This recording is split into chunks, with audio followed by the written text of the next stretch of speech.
नमस्कार दोस्तों, आपका स्वागत है मेरे चैनल में। प्रस्तुत है जय शंकर प्रसाद जी द्वारा लिखी हुई कहानी परिवर्तन, भाग 1। चंद्रदेव ने एक दिन इस जनाकीर्ण संसार में अपने को अकस्मात ही समाज के लिए अत्यंत आवश्यक समझ लिया और समाज भी उसकी आवश्यकता का अनुभव करने लगा। छोटे से उपनगर में प्रयाग विश्वविद्यालय से लौटकर जब उसने अपनी ज्ञान गरिमा का प्रभाव वहां के सीधे साधे निवासियों पर डाला तो लोग आश्चर्यचकित होकर संभ्रम से उसकी ओर देखने लगे, जैसे जौहरी हीरा पन्ना परखता हो। उसकी थोड़ी सी संपत्ति, बिसात खाने की दुकान और रुपयों का लेन देन और उसका शारीरिक गठन सौंदर्य का सहायक बन गया था।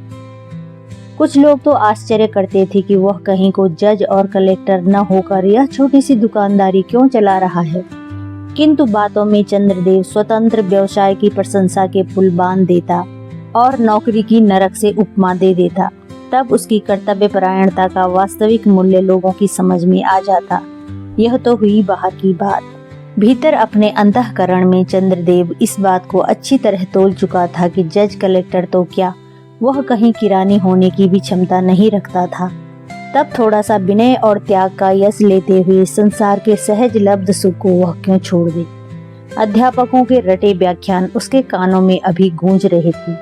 पवित्रता, मलिनता, पुण्य और पाप उसके लिए गंभीर प्रश्न न थे। वह तर्कों के बल पर उनसे नित्य खिलवाड़ किया करता और भीतर घर में जो एक सुंदर स्त्री थी उसके प्रति अपने संपूर्ण असंतोष को दार्शनिक वातावरण में ढककर निर्मल वैराग्य की, संसार से निर्लिप्त रहने की चर्चा भी उन भोले भाले सहयोगियों में किया ही करता। चंद्रदेव की इस प्रकृति से उबकर उनकी पत्नी मालती प्रायः अपनी माँ के पास अधिक रहने लगी, किंतु जब लौटकर आती तो गृहस्थी में उसी कृत्रिम वैराग्य का अभिनय उसे खला करता। चंद्रदेव 11 बजे तक दुकान का काम देखकर, गप लड़ाकर, उपदेश देकर और व्याख्यान सुनाकर जब घर में आता, तब एक बड़ी दयनीय परिस्थिति उत्पन्न होकर उस साधारणतः सजे हुए मालती के कमरे को और भी मलिन बना देती। फिर तो मालती मुंह ढक कर आंसू गिराने के अतिरिक्त और कर ही क्या सकती थी।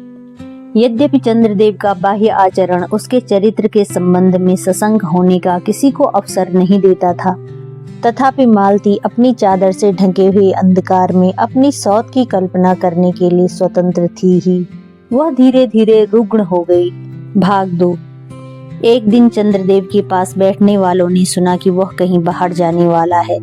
दूसरे दिन चंद्रदेव की स्त्री भक्ति की चर्चा छिड़ी। सब लोग कहने लगे, चंद्रदेव कितना उदार सहृदय व्यक्ति है। स्त्री के स्वास्थ्य के लिए कौन इतना रुपया खर्च करके पहाड़ जाता है, कम से कम नगर में तो कोई भी नहीं। चंद्रदेव ने बहुत गंभीरता से मित्रों में कहा, भाई क्या करूं, मालती को जब यक्ष्मा हो गया है तब तो पहाड़ लिवा जाना अनिवार्य है। रुपया पैसा तो आता जाता रहेगा। सब लोगों ने इसका समर्थन किया। चंद्रदेव पहाड़ चलने को प्रस्तुत हुआ। विवश होकर मालती को भी जाना ही पड़ा।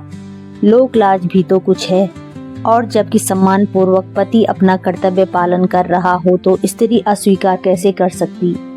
इस एकांत में जबकि पति और पत्नी दोनों ही एक दूसरे के सामने 24 घंटे रहने लगे, तब आवरण का व्यापार अधिक नहीं चल सकता था। बाध्य होकर चंद्रदेव को सहायता तत्पर बनना पड़ा। सहायता में तत्पर होना सामाजिक प्राणी का जन्म सिद्ध स्वभाव, संभवतः मनुष्यता का पूर्ण निदर्शन है। परंतु चंद्रदेव के पास तो दूसरा उपाय ही नहीं था, इसलिए सहायता का बाह्य प्रदर्शन धीरे धीरे वास्तविक होने लगा। एक दिन मालती चीड़ के वृक्ष की छाया में बैठी हुई बादलों की दौड़ धूप देख रही थी और मन ही मन विचार कर रही थी कि चंद्रदेव के सेवा अभिनय पर। सहसा उसका जी भरा आया। वह पहाड़ी रंगीन संध्या की तरह किसी मानसिक वेदना से लाल पीली हो उठी। उसे अपने ऊपर क्रोध आया। उसी समय चंद्रदेव ने, जो उससे कुछ दूर बैठा था, पुकार कर कहा, मालती अब चलो ना, थक गई हो ना, वहीं सामने तो पहुंचना है। बूटी को भेज दो, मैं उसके साथ चली आऊंगी। अच्छा कहकर चंद्रदेव आज्ञाकारी अनुचर की तरह चला। वह तनिक भी विरोध करके अपने स्नेह प्रदर्शन में कमी करना नहीं चाहता था। मालती अविचल बैठी रही। थोड़ी देर में बूटी आई, परंतु मालती को उसके आने में विलंब समझ पड़ा। वह इसके पहले भी पहुंच सकती थी। मालती के लिए पहाड़ी युवती बूटी परिचारिका के रूप में रखी गई थी।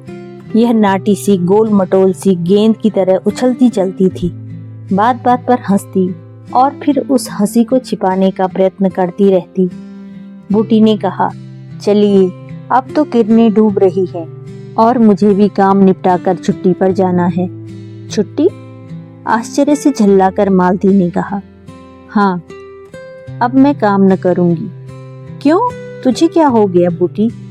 मेरा ब्याह इसी महीने में हो जाएगा। कहते हुए उस स्वतंत्र युवती ने हंस दिया। वन की हिरणी अपने आप जाल में क्यों फंसने जा रही है? मालती को आश्चर्य हुआ। उसने चलते चलते पूछा, भला तुम्हें दुल्हा कहाँ से मिल गया? ओहो, तब आप क्या जाने कि हम लोगों के ब्याह की बात पकी हुई 8 बरस हो गए। नीलधर चला गया था लखनऊ कमाने और मैंने भी हर साल यही नौकरी करके कुछ न कुछ यही 500 रुपए बचा लिए हैं। अब वह भी 1000 और गहने लेकर परसों पहुंच जाएगा। फिर हम लोग ऊंचे पहाड़ पर अपने गांव में चले जाएंगे। वहीं हम लोगों का घर बसेगा। खेती कर लूंगी। बाल बच्चों के लिए भी तो कुछ चाहिए। फिर चाहिए बुढ़ापे के लिए, जो इन पहाड़ों में कष्टपूर्ण जीवन यात्रा के लिए अत्यंत आवश्यक है। वह प्रसन्नता से बातें करती उछलती भी चली जा रही थी और मालती हाँफने लगी थी। मालती ने कहा, तो क्यों दौड़ी जा रही है? अभी ही तेरा दुल्हा नहीं मिला जा रहा है। भाग 3। कमरे के दोनों ओर पलंग बिछे थे। मच्छरदानी में 2 व्यक्ति सोने का अभिनय कर रहे थे। चंद्रदेव सोच रहे थे, यह बूटी अपनी कमाई से घर बसाने जा रही है। कितना प्रगाढ़ प्रेम इन दोनों में होगा। और मालती बिना कुछ हाथ पैर हिलाए डुलाए अपने संपूर्ण शक्ति से निष्क्रिय प्रतिरोध करती हुई सुख भोग करने पर भी असंतुष्ट।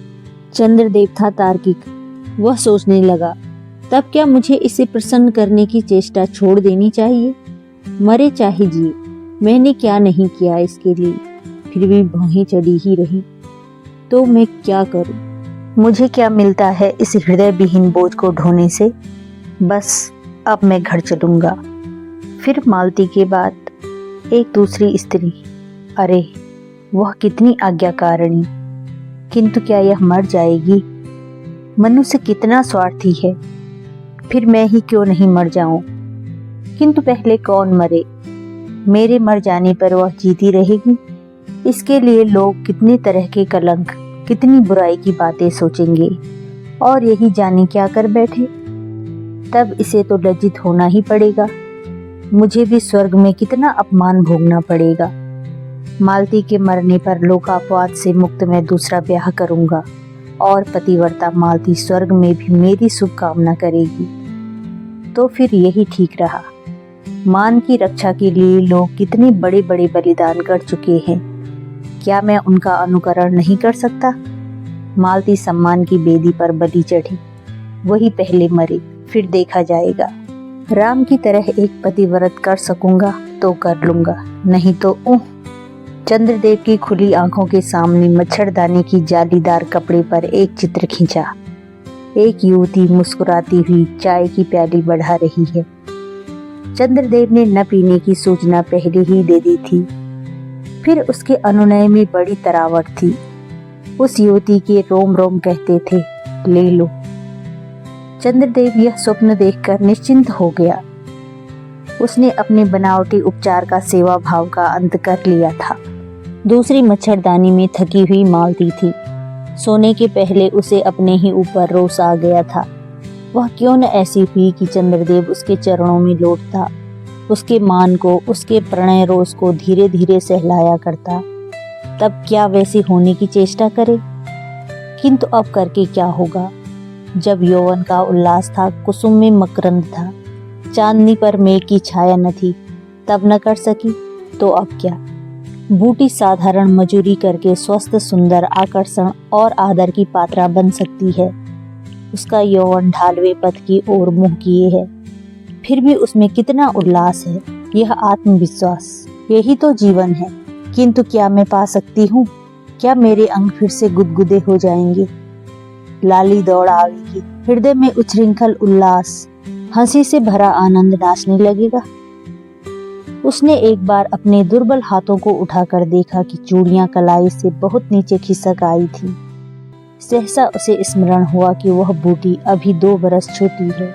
2 बरस में वह स्वस्थ, सुंदर, हष्ट-पुष्ट और हंसमुख हो सकती है, होकर रहेगी।